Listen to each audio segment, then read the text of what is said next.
just last night, something happened that made me realize I'm in serious danger. I'm 29 years old, living in Austin, Texas, and 3 weeks ago, I received a gift that's been counting down to something terrible. This is about an advent calendar, and what's behind the doors I haven't opened yet. I live alone in a duplex in East Austin, one of those old converted houses where the walls are thin enough to hear your neighbor's TV.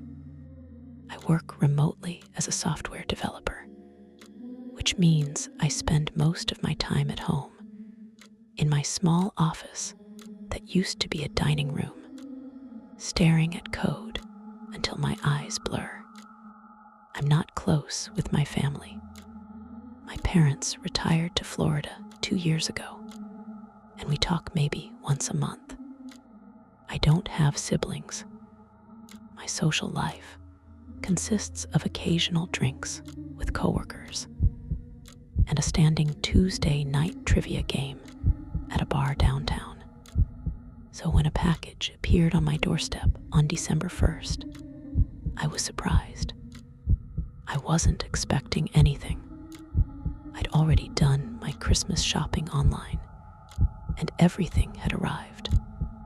The package was wrapped in brown paper, addressed to me, with no return address. Just my name, Michael Torres, and my street address in neat handwriting. I brought it inside and opened it at my kitchen table. Inside was an advent calendar, not a cheap drugstore one, with chocolate behind each door. This was handmade, elaborate, beautiful. It was a wooden box, maybe 18 inches tall, painted deep red with gold accents. On the front were 25 small doors, each numbered 1 through 25. The craftsmanship was incredible. Tiny brass hinges on each door, delicate carved details around the edges. There was a note tucked into the box, written on thick cream-colored paper in the same neat handwriting for Michael. A countdown to Christmas. Open 1 door each day. Save the 25th for last. No signature. No indication of who'd sent it. I assumed it was from my mother. She sometimes sent random gifts without explanation. Or maybe a coworker playing Secret Santa early. It was December 1st. The first door had a tiny one painted in gold. I opened it. Inside was a small folded piece of paper. I unfolded it and read, "Someone is thinking of you today." That was it. Just a simple message, the kind you'd find in a fortune cookie. Innocuous and vaguely positive. I smiled, closed the door, and set the advent calendar on my bookshelf where I'd see it every day. December 2nd, I opened the second door. Another piece of paper. "You look peaceful when you sleep." The smile faded. That was odd, more personal, slightly uncomfortable. But still, it could be nothing. Maybe it was meant to be poetic, romantic in a weird way. Maybe whoever sent it had a crush on me. I left the calendar on the shelf. December 3rd, your bedroom window faces west. December 4th, you talk to yourself when you code. December 5th, you always lock the front door, but forget to check the back. By December 5th, I wasn't smiling anymore. These weren't random messages. They were specific, personal. Someone had been watching me, observing my habits, noting details about my home. I picked up the Advent calendar and examined it closely. The wooden box felt solid, well made. The doors opened smoothly on their tiny hinges. There was nothing sinister about it, objectively. It was just a wooden box with paper messages inside. But the messages themselves were terrifying. I called my mother. "Did you send me an Advent calendar?" "A what?" "No, honey." "Why, just wondering. Someone sent me one, and I thought maybe it was you." "That's sweet." "Who's it from?" "I don't know. There's no name." "Oh, how mysterious. Maybe you have a secret admirer." I didn't tell her what the messages said. Didn't want to worry her. "Yeah, maybe." I hung up and stared at the calendar. The logical options were limited. Either someone I knew had sent it as a weird joke, or someone I didn't know had sent it, which meant a stranger had been watching me closely enough to know these details. I tried to remember if I'd noticed anyone unusual lately. Someone lingering outside my house. A car parked on my street that didn't belong. But I couldn't think of anything. I almost threw the calendar away. Should have thrown it away. But part of me was curious, morbidly curious, about what the other messages said. What else this person knew. December 6th. I opened the next door despite every instinct telling me not to. You eat cereal for dinner 3 times a week. True. I did, standing at my kitchen counter, too lazy to cook, eating frosted flakes straight from the box sometimes. December 7th. Your car has a dent in the rear bumper from last month. Also true. I'd backed into a pole in a parking garage on November 18th. The dent was small, barely noticeable, but it was there. December 8th. You haven't been sleeping well.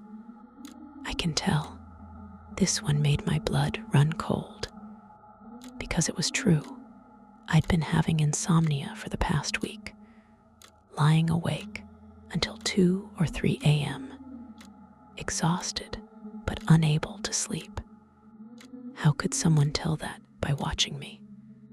Unless they were watching me at night, inside my house, while I was lying in bed, staring at the ceiling.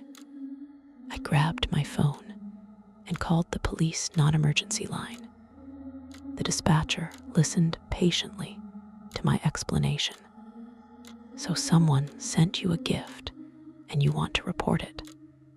The messages inside are creepy. They know things about me. Personal things. Have you been threatened? Has anyone approached you or attempted to harm you?" "No, but sir, without an explicit threat, there's not much we can do. It sounds like maybe someone you know is playing a prank. If you feel unsafe, you can file a report. But I'd suggest starting by asking friends and family if they sent it." I filed a report anyway, gave them my name and address, described the calendar and the messages. They said they'd make a note of it, and I should call back if anything escalated. I hung up feeling frustrated and still scared. I should have stopped opening the doors, should have thrown the whole thing away and moved on with my life. But I didn't. Every morning, I woke up and immediately looked at the Advent calendar on my bookshelf. The unopened doors seemed to stare back at me, holding secrets I simultaneously wanted and dreaded to know. December 9th. Your Tuesday trivia team is called aggressively mediocre. How did they they know that. I'd never posted about it online, never mentioned it on social media. The only people who knew were the 5 people on my team and the bartender who wrote our name on the score sheet each week. Was it one of them? Was someone from trivia stalking me? December 10th. You called your mother yesterday at 7:43 p.m. My hands were shaking as I read this one. I had called her, but I'd been inside my house with all the doors and windows closed. They couldn't have overheard the conversation unless they'd bugged my house or hacked my phone. I went through my apartment methodically, looking for cameras or listening devices, checked every corner, every shelf, every light fixture. I didn't find anything, but that didn't mean nothing was there. You could hide cameras in screws now, in smoke detectors, in phone chargers. I factory reset my phone, changed all my passwords, covered my laptop camera with tape. December 11th. You're scared now. Good. I almost threw the calendar across the room. My hands balled into fists, rage and terror mixing into something overwhelming. Whoever was doing this wanted me scared, was enjoying it. This wasn't just observation. It was deliberate psychological torture. I took the calendar to work the next day to a coffee shop where I'd set up for the day. Couldn't stand having it in my house anymore. Left it in my car trunk, locked. But that night, when I got home and went to bed, I couldn't stop thinking about it, about the unopened doors, about what messages were still waiting. December 12th. I opened the door in my car, in the parking lot of a grocery store, in full daylight where I felt safe. You took me with you today. Did you think that would help? My blood turned to ice. They knew I'd moved the calendar, which meant they were following me, watching me even outside my home. I looked around the parking lot. Dozens of cars, hundreds of people going about their shopping. Any one of them could be watching me right now. I drove home with my doors locked, checking my rearview mirror constantly. Every car behind me felt suspicious. Every person I passed felt like a threat. That night, I didn't sleep. I sat in my living room with all the lights on, a baseball bat across my lap, jumping at every sound. December 13th. You didn't sleep. I'm sorry. That wasn't my intention. December 14th. I don't want to hurt you. I just want you to understand. December 15th. Understand what happens when you're chosen. The messages were shifting, becoming more direct, more ominous. I called the police again, explained that the messages were escalating, that I was being stalked. They sent an officer to take a statement. He photographed the calendar, photographed the messages behind each open door, and filed a more detailed report. We'll increase patrols in your neighborhood, he said, and you should consider staying with friends or family for a few days. But I had nowhere to go. My parents were in Florida. My friends were casual acquaintances, not the kind of people I could impose on with a stalker is sending me creepy advent calendar messages. I stayed home, installed additional locks on my doors, bought bought a security camera for my front porch. December 16th. Nice camera. It won't help. They'd seen the camera, seen me install it. Were probably watching me right now, and I couldn't see them. December 17th. 8 more days until Christmas. December 18th. 7 more days until you understand. December 19th. 6 more days until we meet. The message on December 19th changed everything. We meet. They were planning something. An actual encounter. In 6 days, Christmas Day, they would make their move. I couldn't wait. Couldn't just sit here, counting down to December 25th, when something terrible was going to happen. I grabbed the Advent calendar and opened door 20, then 21, then 22, 23, 24, ripping them open in succession, tearing the tiny doors off their hinges. December 20th, 5 more days. December 21st, 4 more days. December 22nd, 3 more days. December 23rd, 2 more days. December 24th, 1 more day. I hope you're ready. Only one door remained. Door 25. Christmas Day. I stared at it, my hands shaking. The wooden door was slightly larger than the others, positioned in the center of the calendar. Whatever was behind it was the culmination of all this, the answer to who was doing this and what they wanted. I should wait for the police, should document this properly, let them open it as evidence. But I couldn't wait. Had to know. I grabbed the tiny door and pulled. It didn't open. I pulled harder. The door was stuck or locked somehow. The hinges wouldn't budge. I got a knife from the kitchen and pried at the edges, trying to force it open.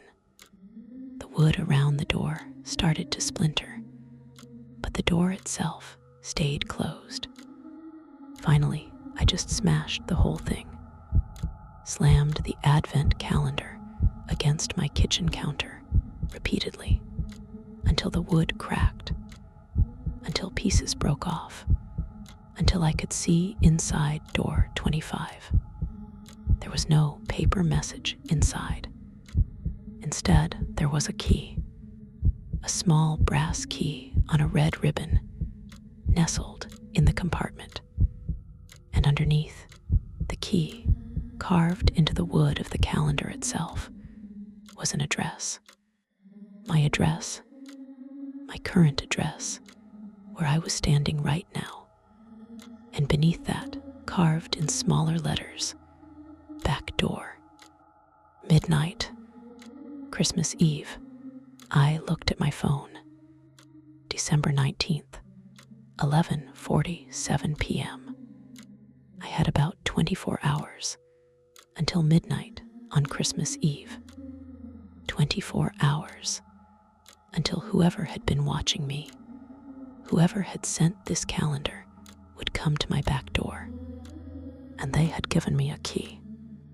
I called the police immediately, told them about the key, about the message, about the planned meeting at midnight on Christmas Eve. They took it seriously this time. 2 officers came to my house, photographed everything, took the calendar and the key as evidence. We'll have units in the area tomorrow night, one officer said. Plainclothes surveillance, starting at 11 p.m. If anyone approaches your property, we'll apprehend them. Should I leave? Go somewhere else? That's up to you. But if you want to catch whoever's doing this, having you here is the best bait. Bait. great. I was bait in my own home. December 20th and 21st passed in a blur of fear and preparation. I barely slept, kept every light on. The police patrols increased. I'd see squad cars driving past every few hours. My security camera recorded everything, but showed nothing unusual, just the normal traffic of my quiet street. December 22nd, I went to my parents in Florida, booked a last-minute flight, packed a bag, and left. I couldn't do it. Couldn't sit in my house waiting for Christmas Eve, knowing someone was coming. I felt like a coward, but I felt safe. I spent December 23rd and 24th at my parents' condo, explaining the situation. My mother wanted to call the FBI. My father wanted to hire private security. I just wanted to hide. At 11:30 p.m. on Christmas Eve, I got a call from the Austin police. Mr. Torres, this is Officer Brennan. We're positioned around your property. No activity so far. Okay. Thank you. We'll call you if anything happens. I sat in my parents' living room, staring at my phone, waiting. Midnight came and went. 12:15 a.m. No call. 12:30 a.m. Nothing. At 1:17 a.m., my phone rang. Mr. Torres, this is Officer Brennan again. We maintained surveillance until 1 a.m. No one approached your property. Your back door wasn't touched. We checked the locks, checked for signs of entry. Everything is secure. So, nothing happened, correct? Whoever sent that calendar either changed their mind, or it was just meant to scare you. Either way, you're safe. I thanked him and hung up. Relief flooded through me. It was over. Just a sick prank. An elaborate mind game by someone who got off on frightening people, but didn't have the courage to actually do anything. I'd been terrified for nothing. I spent Christmas Day with my parents, trying to enjoy myself, trying to forget about the calendar and the messages and the fear that had consumed me for weeks. On December 26th, I flew back to Austin, took an Uber from the airport to my house, arriving around 8 p.m. The house looked normal from outside. Lights off, door locked, everything as I'd left it. I unlocked the front door and stepped inside. Everything was exactly as I'd left it.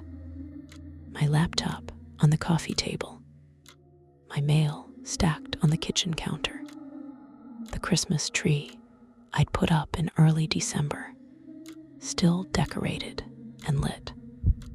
I checked every room, every closet, every window.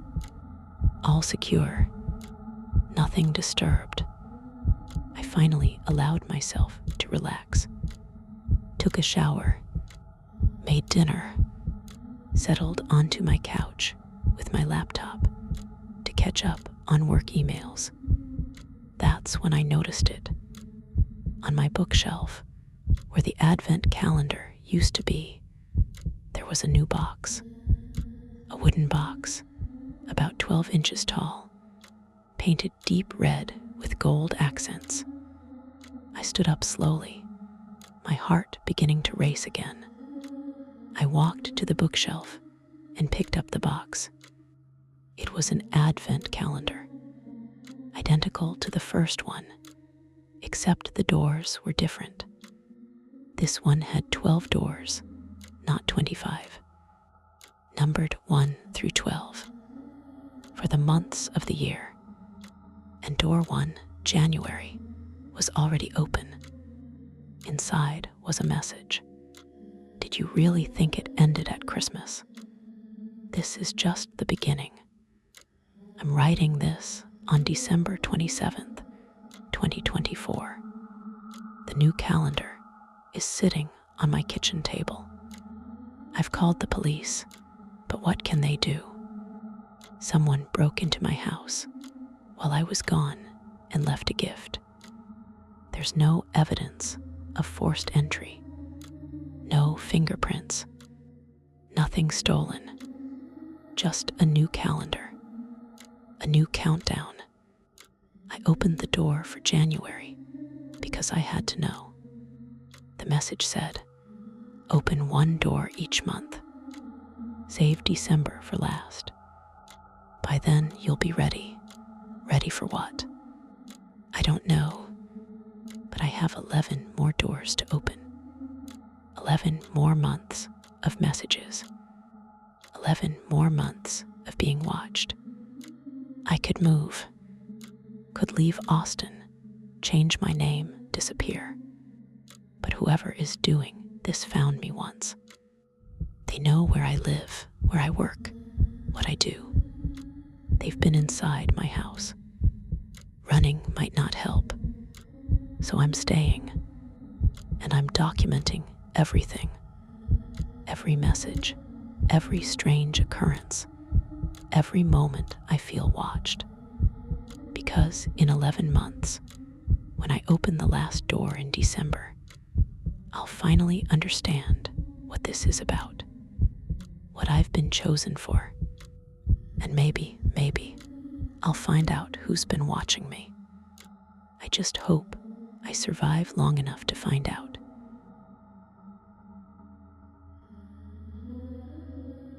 We made it out of this one, but the darkness runs deep.